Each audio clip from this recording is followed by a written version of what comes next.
Baragovi galeriji v Trebnjem je svoja dela na ogled postavil Brane Praznik. Razstava njegovih akvarelov predstavlja predvsem dela, ki so nastala ob njegovem vodenju likovnih delavnic. Paralelno so šle ta likovna dela, tako da niti nisem posebej izbiral, musem nekoč namen narediti od Litije do Čateža in sem kar nekaj krajev upodobil na tej poti, vendar je za prav ciklus zmanjkalo malo časa. Razstava tako rdeče niti ni imela in je vključevala več sklopov različnih motivov. Je pa bil njen glavni namen spodbuditi druge, predvsem udeležence njegovih delavnic, k ustvarjanju. Pravzaprav so vsa dela tista, nekatera tudi prav ptiči tukajle, ki smo jih delali in skušali narediti na delavnicah, pa tudi druge, saj smo tehnike in teme imeli zelo različne.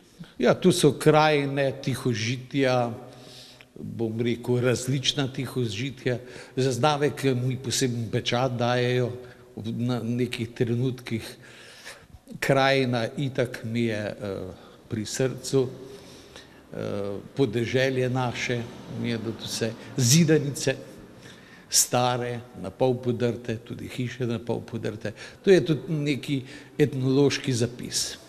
Posebno mesto v njegovi zbirki razstavljenih del igra akvarel Trebanjskega gradu. Zato, ker sem ta grad nekako delal ravno takrat skupaj z kolegicami in kolegi na delavnici. In smo ga nekako, vsi smo to sproščujoče delali, jaz sem pa še posebej začutil, da sem ga položil, kot se temu reče. Brane Praznik, ki med drugim predseduje Društvu likovnikov Trebnje, se je s slikanjem sicer začel ukvarjati že med šolanjem v Stični. Tam sem srečal akademskega slikarja Humeka, patra Humeka, in ta je pravzaprav me najbolj navdušil, no, kasneje pa seveda tudi drugi. Če nimaš v sebi, pol je to, bom rekel, težko se kar navdušiti. Večina ali pa zelo veliko slikarjev ima to nekaj že v sebi. No, kasneje sem seveda pot slikanja je bila dolga, toliko kot sem star. Začel sem tudi hoditi na različne delavnice. V 70-ih letih so bile tako imenovane pripravljalnice na likovni akademiji, za vpis na likovno akademijo, kamor pa se nisem nikoli vpisal, niti sem se imel namena. Vendar pa rad sem se kaj naučil v zvezi s slikanjem, tako kot danes rad posredujem svoje znanje slikanja drugim.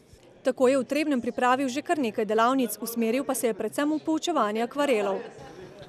Začenjamo včasih od nič, nadaljujemo, imamo zdaj tudi že nadaljevalne delavnice, torej tudi tehnike izbiramo druge, stopnjujemo to, skratka, dogaja se. Praznik, ki je otroštvo preživel v Šentlovrencu, ker zadnjih nekaj let spet živi, je sicer začel ustvarjati predvsem za svojo dušo in še danes dela za svojo dušo. Jaz se s tem ne preživljam, jaz sem amaterski, ljubiteljski slikar, vendar pa želim, da tudi drugi tako na tak način ustvarjajo in jim tudi pomagam ustvarjati in zoreti tako, kot sem sam zorel. Res vabim k sodelovanju pravzaprav čim več slikarjev in slikar, ki jih ni malo na trebanjskem območju. Praznik se je sicer več kot polovico delovne dobe ukvarjal z novinarstvom. Na področju kulture pa se je poleg likovne in publicistične dejavnosti ukvarjal še z amaterskim gledališčem.